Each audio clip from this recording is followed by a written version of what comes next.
my name's Marina, and I'm with the University of Georgia's Intensive English program.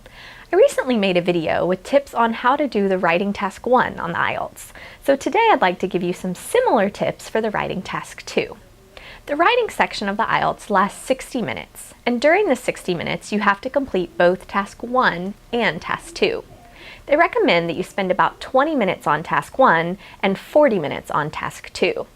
Task 1, you have to write at least 150 words, and on Task 2, you have to write at least 250 words. They'll give you an individual score for each task, but then they give you an overall band score, which is what you see for your writing section. And since Task 2 is longer, it's actually worth twice as much of your overall writing band score. So it's really important, and keep this in mind when you're practicing and on the test day. So because Task 2 is worth more points, my first tip is that you do Task 2 first. Go ahead and write it and get it over with from the beginning. Now remember, you're the one that needs to be keeping track of time. So if you do Task 1 first and you spend more than 20 minutes on it, then you won't have a full 40 minutes for Task 2, and you really need at least 40 minutes for Task 2.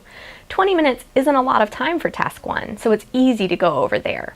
But if you do Task 2 first, then you're guaranteed to finish it, and it's worth twice as much points, so this is really important.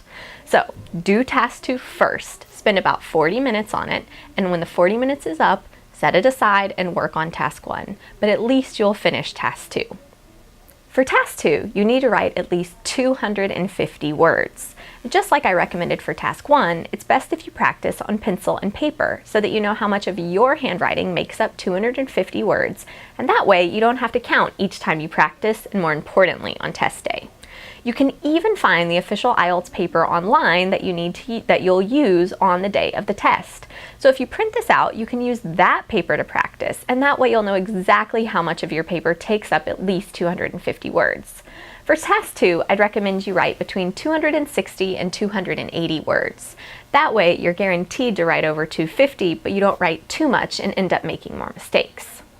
Task 2 is where you want to put in your opinion. You can't put your opinion in Task 1. If you do, it'll just be marked out. But in Task 2, if you don't give your opinion, then you will definitely lose some points. IELTS Writing Task 2 is where you give your opinion. You can't give your opinion in Task 1 or they'll just mark it out. But in Task 2, you have to give your opinion or you're actually going to lose points. Now there's lots of different types of IELTS questions, and we'll explore those different question types in later videos, but all of them are graded on the 4 same criteria. That's task response, cohesion and coherence, your lexical or vocabulary score, and grammar.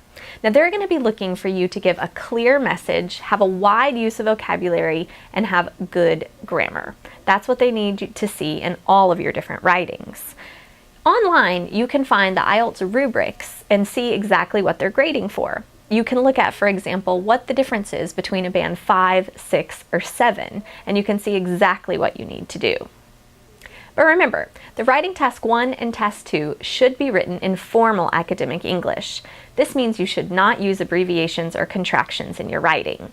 Abbreviations for measurements, like using km for kilometers, is okay. So are the $ or the pound sign or the sign for percent. Those things are okay, but abbreviations for words aren't. All the words need to be written out. So for example, you would need to write out January instead of using just the abbreviation for the month of the year.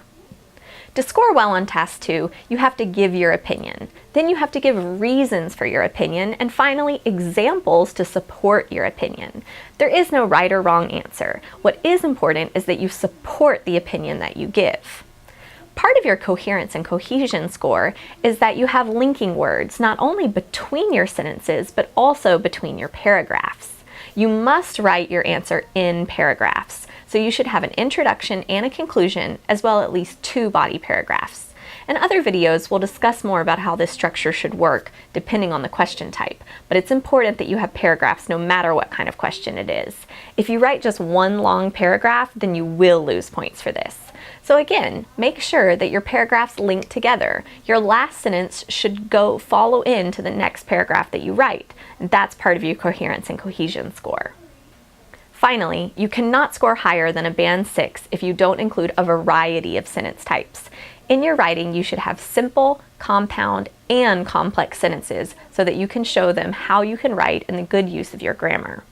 As I stated, in upcoming videos, we'll talk about the different question types and how each one of these should be structured and how your time management should work while you're writing. You can find this information, as well as an explanation of the different sentence types and other information on the IELTS, like a model answer and links to the paper for the official IELTS paper, on our website. You can find that information at iep.uga.edu. Good luck writing!